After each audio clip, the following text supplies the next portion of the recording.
I had never been one to shy away from adventure, but tonight, as I trudged along the narrow, winding path through the dense forest, my heart pounded in my chest like a war drum.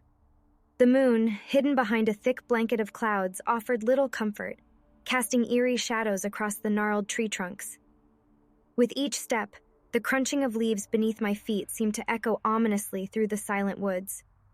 The night air was chilling, and I pulled my coat tighter around me, trying to keep the feeling of dread at bay. The darkness was overwhelming, and the only source of light was the faint glow from my smartphone. Its battery was dangerously low, but I clung to the slim hope that it would guide me home safely.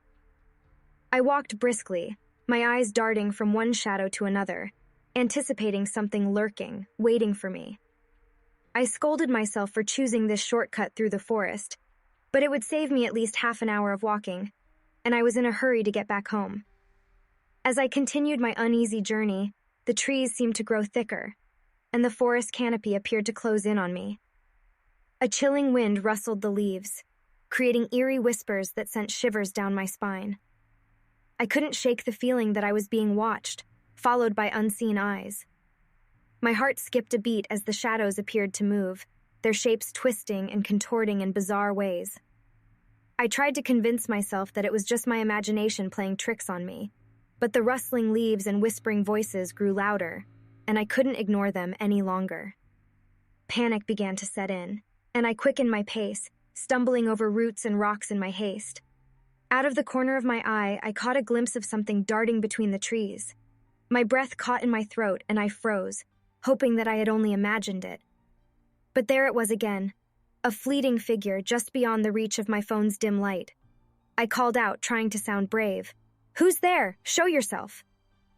My voice trembled, and there was no response, only the haunting echoes of my own words.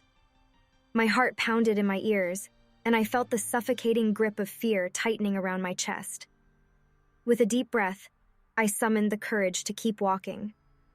My phone's battery was now critically low, and the darkness enveloped me like a suffocating blanket. Suddenly, the path ahead seemed unfamiliar, as if the forest itself had rearranged its twisted corridors to confound me.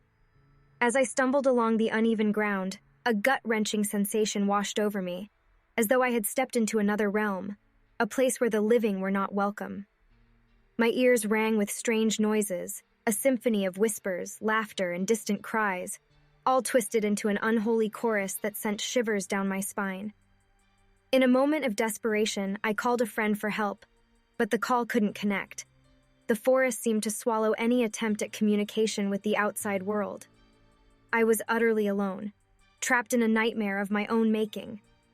The voices grew louder, their sinister tone now unmistakable. They seemed to taunt me, calling out my name in haunting unison. Panic consumed me, and I broke into a run, not caring where I was going, only desperate to escape. As I ran, the trees seemed to warp and morph into grotesque shapes, and the path ahead twisted and turned in on itself like a malevolent labyrinth. Time lost all meaning, and I felt as though I had entered a nightmarish realm where the laws of reality no longer held sway. In my frenzied flight, I stumbled upon a small clearing. The sight that greeted me froze my blood. An ancient, gnarled tree stood at the center, its twisted branches reaching out like skeletal fingers.